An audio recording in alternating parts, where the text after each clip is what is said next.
Pois a coisa vai dura. Hoje, 10 de fevereiro, se não erro a data. E a gente tem que seguir falando sobre Trump. Falando sim.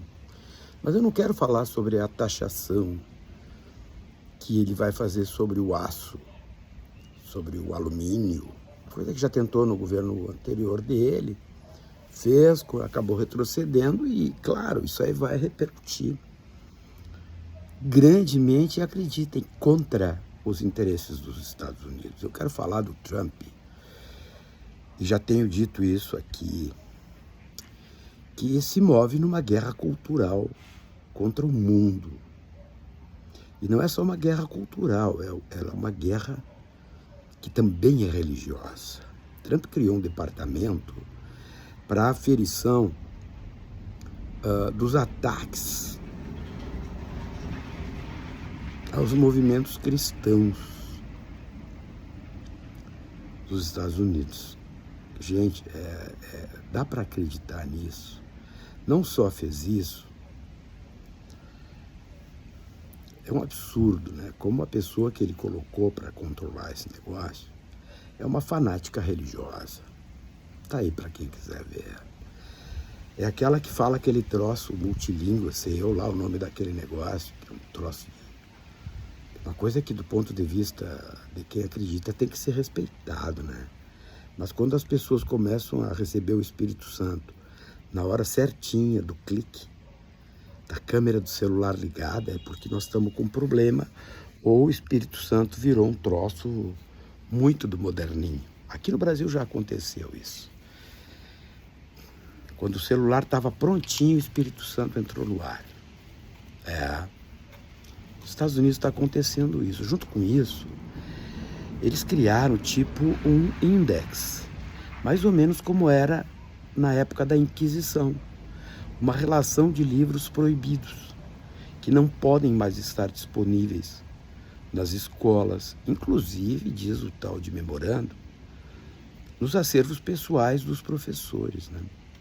Observem que esses livros são livros que lidam com a questão do racismo, que lidam com a questão da sexualidade, que lidam com o tema da misoginia, da homofobia, de tudo aquilo que a humanidade produziu e construiu como conhecimento na área da diversidade. Isso não pode mais. Agora, se vocês quiserem alguma obra, por exemplo, vamos pegar uma assim que me vem à mente, Mein Kampf, do Adolf. Não está na lista do Trump, pode estar lá. Está lá para ser acessado por quem quiser acessar, até porque quem faz esse índex é simplesmente aquele que, junto com a sua turma, enche a boca para falar em liberdade de expressão. Ou seja, é a liberdade de expressão para expressares aquilo que eles acham correto. E a história se repete, e nós precisamos alertar para isso, pelo menos limpar a consciência falando sobre isso.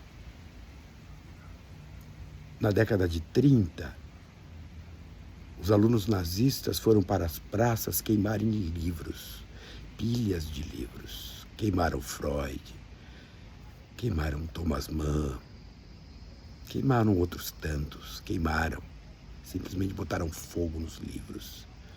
Década de 30, bem antes da guerra, lá por 32, por ali. Depois, encheram as praças de quadros e taxaram aqueles artistas, tipo Picasso, tipo Chagall, de degenerados. Eram os artistas degenerados. E toca-lhe fogo nas obras de arte. Pois o Trump também determinou em decreto que as artes plásticas que o governo aceitará serão somente aquelas de natureza clássica, ou seja, há uma estética sendo criada pelo establishment. Quem quiser conferir o que eu estou dizendo, basta botar no Google Trump e artes plásticas, Trump e livros. Vocês vão ver todas as matérias assinadas por jornalistas que têm nome a zelar e que mostram tudo isso que eu acabei de dizer. Isto é fato, isto não é eu acho. Quando eu olho para trás e vejo que Hitler fez isso, e a turma vai dizer que eu sou um comuna empedernido, tudo bem que digam. A mesma coisa foi feita por Mao Tse-tung na Revolução Cultural Chinesa, quando, ali pela década de 50, se faziam pilhas de livros e se queimavam. Portanto, o resultado, pela extrema esquerda, pela extrema direita, por qualquer modo que seja, que trabalhe na formatação do pensamento dos outros, de acordo com o pensamento que o grupo do poder entende ser o mais adequado, não dá resultados bons. Sabem vocês que os chamados tratados da Westfália nascem de uma guerra cruel que aconteceu na Europa lá pelos 1600 e pouco, cujo tema principal da discussão estava no poderio político da Igreja Católica, o famoso Império Sacro Germânico. A destruição foi tanta que os caras se obrigaram a sentar na Westfália e escreveram uma série de tratados que acabaram definindo, por exemplo, os modelos de Estado como nós os conhecemos hoje. Território, nação, soberania, obrigação do uso diplomático antes da guerra. A diplomacia nasce dos tratados da Westfália. Olhem o tamanho do estrago que a Europa dos 1600 e tanto sofreu por conta de questões religiosas. E de uma maneira ou de outra, a Europa foi comida por isso durante séculos e séculos e séculos, e por milênios o Oriente Médio é comido por isso. Quando as crenças combatem. A crença, ela é crença, ela não pressupõe racionalidade, ela pressupõe fé.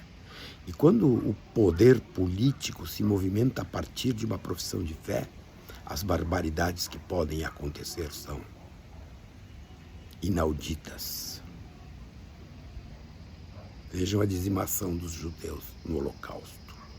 Está lá no Mein Kampf, neste livro que segue liberado nos Estados Unidos, para quem quiser ler. Purificação da raça. Assim como Trump quer fazer a limpeza étnica em Gaza. Assim como tentou e está tentando nos Estados Unidos terminar com a nacionalidade daqueles que nasceram em solo americano. Isso é purificação da raça. Isso está tudo em curso. A estética do Estado está sendo posta em prática, como Stalin colocou a estética operária, conduzindo as artes plásticas na União Soviética, como Hitler tentou fazer, quando taxou de degenerados artistas que são patrimônios da humanidade, Picasso, entre tantos outros. Clint. Pois é, o Estado americano agora está proibido de qualquer coisa que não seja aquilo que a estética de Trump admita. Nós não podemos ler nada. Nós, quando eu me refiro a eles, não podem ler nada que fale sobre diversidade, que fale sobre racismo, que fale sobre homofobia, que fale sobre diversidade, repito. E ontem, Trump vai ao Super Bowl e lá tinha uma faixa, já há anos, contra o racismo, pois Trump conseguiu que mudassem a faixa. Aquilo passou a ser escrito a favor do amor. E no maior evento esportivo dos Estados Unidos, que dizia contra o racismo, sucumbiram. Quanto mais nós vamos sucumbir, os nossos problemas são bem maiores. E a disputa cultural é a disputa que organiza o mundo. Acreditem nisso. Não é só grana, taxas, comércio, economia. Não. O mundo é conduzido pela conformação cultural que a ele nós conseguimos emprestar. Pensem, as coisas são muito graves, muito graves. E eu, o que posso fazer além de esvaziar a consciência e mantê-la limpa, íntegra e sincera? Tudo que eu estou dizendo para vocês aqui pode ser checado. É fato, não é o que eu acho. A minha opinião sobre isso tudo vocês já têm. Isto é uma insanidade que tende a crescer.